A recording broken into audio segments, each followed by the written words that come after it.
네, 안녕하세요. 반갑습니다. 도매TV의 한노 대표입니다. 주말 잘 보내고 계시지요? 자, 오늘도 이제 뉴스를 좀 분석해 보겠습니다. 요즘에, 일본, 엔화 약세에 대한 내용들이 많이 나오고 있죠. 일본이 추락한다. 뭐 이런 자극적인 뭐 그런 뉴스들이 나오고 있는 그런 상황입니다. 과연 이것이 진짜 추락인지 아니면, 그냥 이렇게 용인을 하는 것인지를 구별을 좀 해야 될 것 같은데 여러 가지 내용으로 봤을 때 아무래도 이제 용인 쪽에 가깝다. 뭐 일본이 실제로 경제가 완전히 뭐 추락해서 안전 자산으로서의 가치가 떨어져서 이렇게 해서 엔저가 나온다기보다는 그런 상황이 만들어지게 그냥 놔두고 있다라는 게 맞지 않느냐라고 판단이 됩니다.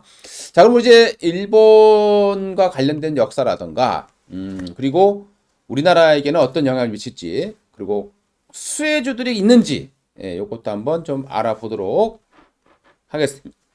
자, 어, 지금 엔화의 모습, 자, 요게 이제 역사적인 모습입니다.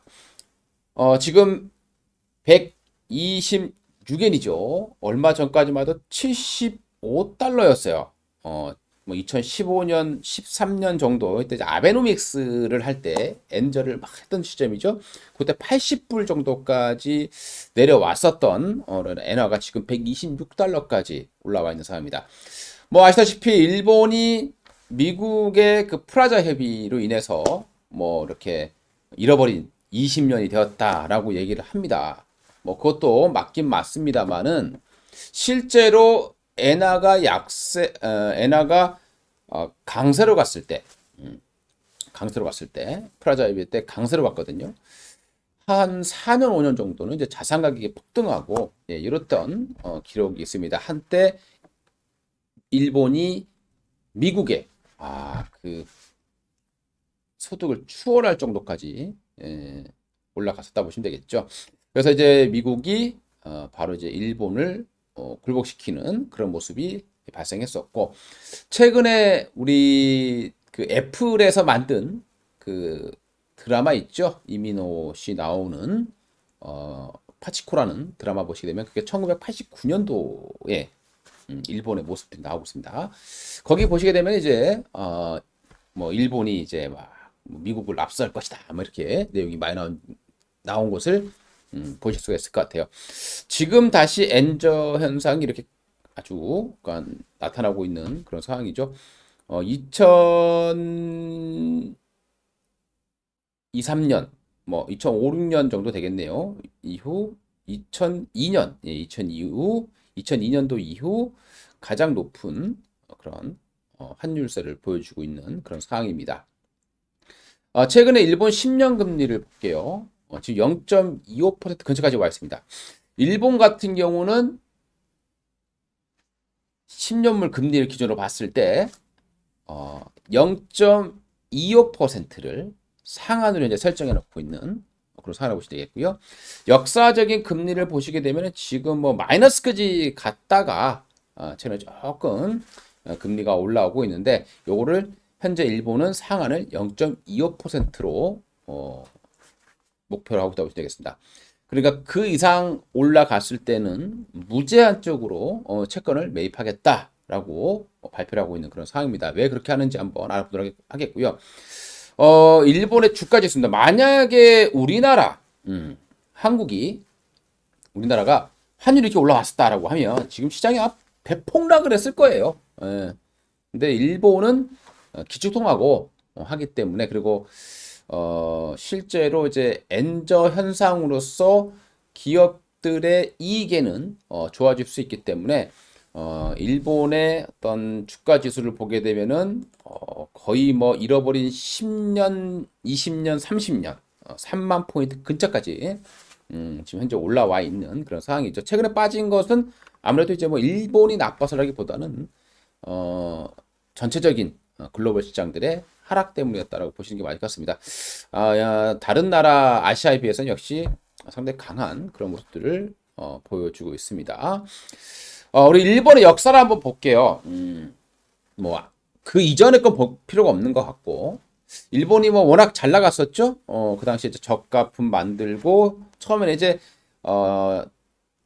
싸게 만드는 게 일본이었는데요. 그래서 장사 잘 되고 그러다 보니까 이제 품질까지 이제 향상 시키는 모습이 나타났었고, 그래서 가성비가 뛰어난 그런 상황이 됐었죠. 그러다 보니까 일본이 굉장히 급속도 성장을 했고 바로 미국을 위협하는 그런 상황이 됐었던 겁니다. 그래서 바로 이제 플라자 협의 1985년도죠. 독일하고 일본의 통화 가치를 상승시키는 그런 모습이 나타났습니다. 그래서 1985년부터 86년도에 환율이 무려 40% 폭락했습니다. 즉 엔화 가치가 그만큼 많이 폭등했었다라고 보시면 되겠죠.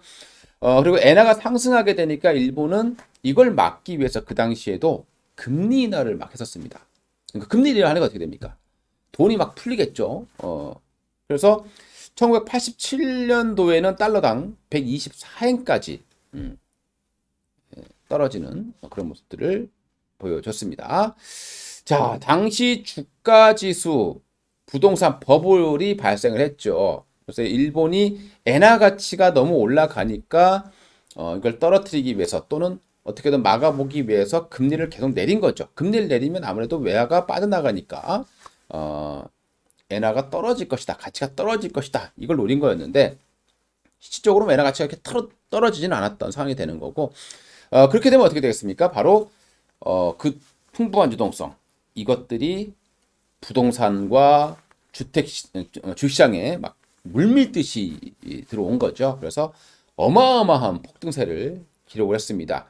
그런데 결국에는 엔화 강세를 갔던 부분들이 기업들의 수출 경쟁력을 계속 서서히 떨어뜨리게 되면서 주시장도 폭락을 하게 되는 상황이 됐죠. 그 당시에 이제 일본이 물가가 갑작스럽게 3% 이상 올라간 적이 있었습니다. 그러다 보니까 이제 일본 같은 경우도 저금리에다가 갑자기 빠르게 금리를 올려버린 거죠. 그래서 이제 다 같이 무너지는 그런 상황이 발생했고, 그 이후에 다시 금리를 내렸지만 금리나 효과가 나타나지 않으면서 일명 우리 경제학에서 얘기하는 유동성 함정이다라는 게 바로 그 당시에 나오게 됐습니다. 1990년도부터 해서 1996년도까지 일본의 주식 손실이 400조 엔, 1991년도에서 95년까지 부동산 손실이 600조 원 정도 나오는 거죠. 그러니까 주식이 먼저 빠지고 1년 뒤에 부동산이 빠졌다라는 것을 우리도 참고를 해보시면 좋을 것 같습니다. 이 당시에 이제 금리 인상이 이루어졌었고요. 그리고 대출 총량 규제 했었습니다. 그리고 공급이 가행돼서 부동산이 폭락하는 그런 사태가 발생했었다라고 보시면 되겠고요.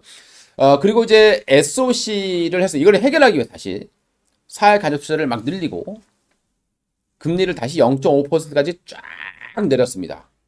이때 또 엔캐리 트레이드, 즉 일본의 낮은 금리를 이용을 해서 해외에 투자를 하는 거죠. 그래서 아시아의 이제 외환위기, 우리나라죠. 태국하고 이 불씨가 됐던 부분들입니다. 그러니까 그 당시에 돈이 마저 빠져나왔던 부분들이 경제가 안 좋아지면서 일본이 돈을 걷어들이면서 이렇게 아시아의 외환위기에 큰 역할을 했다고 보시면 되겠습니다. 그 이후로부터 이제 일본은 계속 현재 저성장이 나타나고 있는 거죠. 바로 이유는 고령화였다라고 보시면 되겠습니다. 금리를 내렸지만 급속한 고령화로 인해서 그 금리 인하 효과를 보지 못했고, 그로 인해서 계속해서 어려운 모습을 보여줬습니다. 그리고 2003년도에 아베가 아베노믹스를 얘기를 했죠. 그 당시 이제 엔저를 무조건 밀어붙이는 그런 모습이 있었고, 그때도 관광 산업을 육성하고자 하는 그런 모습이 됐습니다. 이렇게 이제 일본이 계속 저성장에 있고 재정 지출이 많아진 거죠. 고령화로 가다 보니까 여기저기 나갈 돈이 많은 거예요. 근데 우리가 처음에 내가 어떤 정권을 유지하기 위해서 돈을 풀기는 쉽지만 이걸 다시 멈추는 것은 얼마나 어렵겠습니까? 그렇죠? 이걸 걷어들이려면 내 정치적인 생명을 반납을 해야 되는 모습이 되겠죠. 그러다 보니까 계속해서 부채가 늘어났습니다. 그래서 지금 현재 일본의 국가 그 GDP 대비해서 부채 비율이 257%, 우리나라가 현재 50% 정도 되거든요. 다른 나라 같았으면 망했어야죠. 세계 1위의 국가 부채인데 그럼에도 불구하고 일본은 요 화면에 보시게 되면요. 일본 중앙은행하고 금융회사, 기관들, 뭐 저축이라던가 뭐 이런 부분이 되겠죠. 일본 국민들, 내국인들이 거의 90%를 가지고 있는 겁니다. 가계가 1%도 가지고 있고 7% 정도만 해외이기 때문에 사실 어떤 외풍에 크게 흔들리지 않는다. 그리고 일본 같은 경우도 기축통화기도 하고 내국인들이 채권을 가지고 있기 때문에 정말 무슨 사고가 터졌을 때 엔화를 찍어서 할 수도 있다라고 보시면 되겠습니다. 이자 비용 또한 대부분이 국내에 머무는 거죠. 외화 부채가 많게 되면 그만큼 계속 이자가 밖으로 나가죠. 근데 일본은 외화 부채 이자가 또 계속 자국에 맴돌고 있는 겁니다. 그렇기 때문에 이것 때문에 뭐 일본이 뭐 위험하다 이렇게 얘기를 하지 않고 있는 상황이 되겠습니다. 그리고 일본 같은 경우는 해외 순자산이 30년째 1위입니다. 그래서 3,500조 정도의 해외 자산, 순자산입니다. 추정이 되고 있는 거죠. 그리고 순금융자산만 3조 달러 이상으로 예상이 되고 있는, 추측이 되고 있는 그런 모습입니다. 그러면 일본은 지금 금리를 인상하지 않고 있는 상황이죠. 그러니까 지금 결정적인 이유, 엔화가 약세를 보일 수밖에 없는 결정적인 이유는 지금 글로벌 국가들의 금리는 올라가고 있는 추세죠. 미국도 올라가고 있고 한국도 올리고 있고 뭐 기차 뭐 브라질 뭐 다 올라가고 있습니다. 유럽도 어느 정도 아직은 유럽은 올리지 않고 있습니다만은 이제 올리기 시작할 것이고요. 그렇게 되다 보니까 당연히 엔화의 중요성이 떨어지게 되는 상황이 되는 거고요. 금리가 낮으니까 해외 자금이 좀 외부로 좀 빠져나가는 그런 상황이라고 보시면 되겠습니다. 우리나라가 금리를 올릴 수밖에 없는 이유도 일본은 그렇게 돼도 버틸 수 있는 구조를 가지고 있죠. 하지만 우리나라 같은 경우는 미국이 올랐을 때 만약에 일본처럼 금리를 올리지 않으면요. 환율이 아마 어마어마한 속도로 폭등할 가능성이 높을 겁니다. 그리고 해외 자금이 빠져나가면서 기업들이 망가지는 그런 상황이 발생하고 있기 때문에 우리나라는 미국과 동반돼서 더 빠르게 금리를 올릴 수밖에 없다라고 이해해 주면 될 것 같습니다. 지금 일본의 10년물 상한을 0.25% 그리고 그 이상 오르면 무제한으로 매입했다라고 나오고 있고요. 그 이유를 보게 되면은 아무래도 과거에 대한 트라우마라고 보시면 되겠습니다.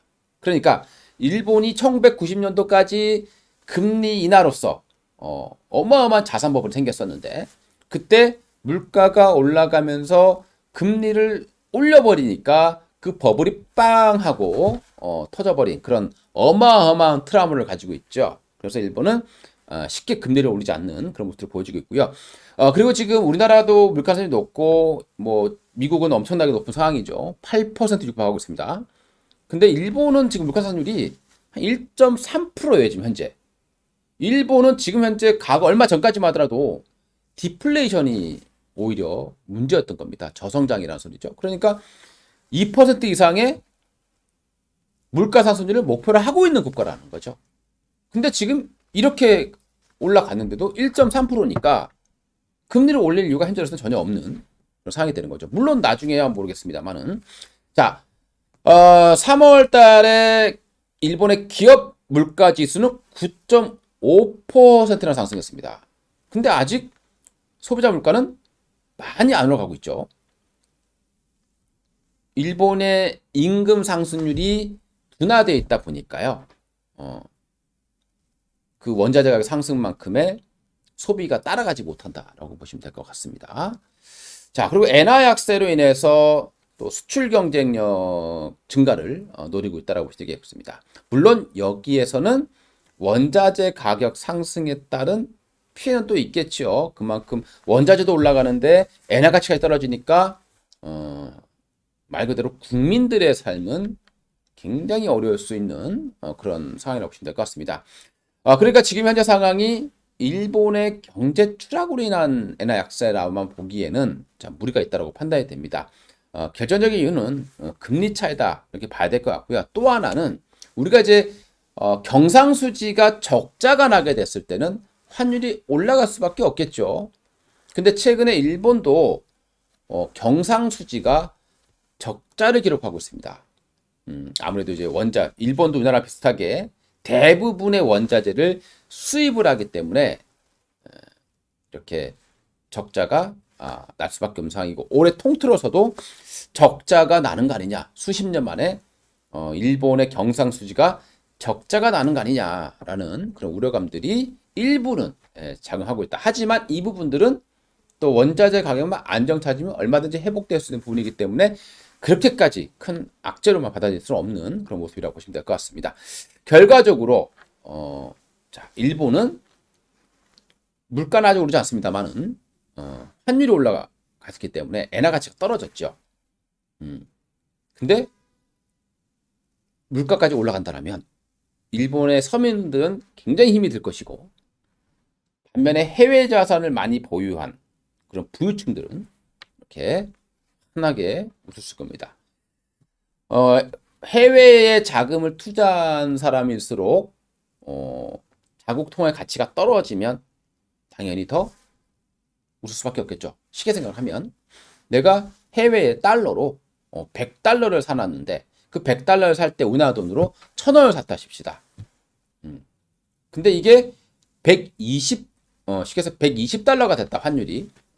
쉽게 해서 우리나라 돈으로 따져볼게요. 현재 1000원에 1원이죠. 근데 이게 1200이 됐다 생각하면요. 당연히 해외 달러를 가지고 있는 사람들은 우리나라 그 가치를 봤을 때는 20% 정도 그냥 앉아서 국내니까요 버는 그런 상황이 될 겁니다. 그래서 부유층만 웃게 되는 그런 현상이 일본에서 발생하고 있다라고 보시면 될 것 같습니다. 자, 여기 보시게 되면은 요게 이제 일본의 경상수지입니다. 2월달, 3월달에 적자가 났고요. 3월달은 아직 4월달은 아직 진행 중인 상태니까 이게 흑자가 났다 이렇게 말을 하기 좀 어려울 것 같고요. 아주 오랜만에 일본의 경상수지가 이렇게 적자를 기록을 하고 있는 그런 상황입니다. 그러다 보니까 당연히 또 엔화가 약세를 볼 수밖에 없는 그런 상황이 될 것 같습니다. 자, 그러면 엔화 약세의 효과는 뭐겠습니까? 일본은 과거부터 디플레이션이 문제였고, 그래서 인플레이션 목표치까지는 이거를 용인할 거다. 엔저 현상을 용인할 거다. 그리고 과거부터 일본은 수출 경쟁력 증가를 위해서, 그러니까 과거에 일본이 잘 나가다가 플라자 합의 때 엔화 강세로 가면서 이런 현상이 나타났다라고 믿고 있는 거죠. 그러니까 엔저를 통해서 수출 경쟁력을 증가시키겠다라고 보시면 되겠습니다. 그래서 환율이 10% 올라가게 되면은 일본에서 얘기하는 거를 GDP 1% 정도 성장할 것이다라는 연구 보고서를 내놓고 있는 그런 상황이고요. 물론 우리나라 과거 같았으면은 이렇게 엔저가 나오게 되면 우리나라 제품의 어떤 수출 경쟁력이 떨어질 수밖에 없고 큰 악재가 되었던 부분이 있습니다. 하지만 최근에는 해외 공장이 많고 그리고 이 환해증이라든가 이런 게 있기 때문에 환율 변동되더라도 물품 판매하는 가격은 큰 변동이 생기지 않는 그런 구조를 가지고 있거든요. 그래서 큰 악재는 과거처럼 아니긴 하지만 또 호재는 아니지 않습니까? 어쨌든 악재는 악재다라고 봐야 될 것 같고, 특히 이제 자동차라든가 철강이라든가 이런 쪽 부분에서는 좀 영향을 좀 받을 수밖에 없는 부분이 되겠죠. 한국과 경쟁 부분에 있는 그런 산업들은 조금 부담이 되는 모습이고, 반면에 이제 일본의 제품을 많이 쓰는 통신업종이라든가 또 일본의 부채를 많이 가지고 있는 그런 기업들이라든가 또는 일본의 해외여행과 관련된 기업. 근데 종목들을 보게 되면 실제로 얼마나 수익 되겠습니까? 예. 그래서 이거 자체가 주가를 크게 올리지는 않을 거고, 쭉 보니까 그나마 하나 수혜주가 있다라고 하면 JTC라는 종목이 있는데요. 지금은 코로나 상황이기 때문에 당장 뭔가를 기대할 수는 없겠지만 이 JTC라는 업체는 저 후쿠오카 지역의 면세점입니다. 일본의 면세점 업체예요. 그러니까 해외 관광객들이 일본으로 올수록 수혜를 받는 그런 기업인데 코로나 때문에 아주 엄청난 하락을 기록했습니다. 근데 아직 코로나가 뭐 회복은 되진 않았지만 이렇게 엔저와 이제 서서히 해외 투자객들이 해외 그 관광객들이 들어오게 된다라면 그래도 관광객 증가는 좀 나타날 것이다 라고 봐야 될 것 같습니다. 뭐 그런 의미에서 보면은 JTC라는 업체가 그나마 좀 실질적인 수혜주가 아니겠느냐. 나머지 뭐 외화부채 관련된 부분들 뭐 일본의 기계를 사서 써는 이런 기업들의 수혜주라고 하지만 주가에는 크게 영향이 없는 그런 모습을 보시면 되겠죠. 좀 아쉬운 것은 JTC라는 업체가 참 거래량이 굉장히 적다라는 그런 단점을 가지고 있습니다. 자, 근데 우리 이제 과거에 일본이 엔저 때문에 돈을 벌었다 생각을 해서 플라자협을 이끌었던 그런 미국이 엔화 가치가 하락할 때마다 계속 비판을 해왔어요. 트럼프도 그랬었고. 근데 최근에는 미국이 그냥 용인하는 모습들을 보여주고 있습니다. 그 이유를 보게 되면요. 최근에 미국 같은 경우 엄청난 인플레이션 때문에 지금 곤욕을 치고 있는 상황이다 보니까요. 그나마 조금이라도 엔저로 수입 비용이 감소해서 인플레를 좀 조금이라도 억제할 수 있었다라고 판단을 하고 있는 것 같습니다. 그래서 지금 미국의 모습은 그냥 그대로 용인하는 듯한 그런 모습을 보겠습니다. 참 미국은 일본에게 참 관대한 그런 모습들을 최근에 많이 보여주고 있는 것 같아서 좀 아쉽다, 빈정상한다 이런 느낌이 좀 드네요. 자, 오늘은 이렇게 좀 일본 엔화와 관련된 부분들 뉴스 나온 게 있기 때문에 좀 분석을 좀 해봤습니다. 투자에 참고로 활용해 주셨으면 좋겠습니다. 감사합니다.